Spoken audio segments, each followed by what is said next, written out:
ولكن واحد يصيبه غم وهم لا يدري سببه، ما يعرفش، يقول لك انا والله مهتم كده من غير ما اعرف ايه يعني. الله، اذا ففيه انقباض لا يعرف له ايه؟ لا يعرف له سبب. فهو برضه اللي قال الحكايه بتاعته اللي قلناها زمان، اللي قال عجبت لمن خاف، عجبت لمن خاف ولم يفزع الى قول الله سبحانه حسبنا الله ونعم الوكيل.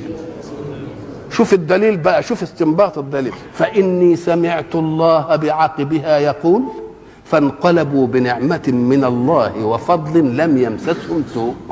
وعجبت لمن اغتم ولم يفزع إلى قول الله سبحانه لا إله إلا أنت سبحانك إني كنت من الظالمين.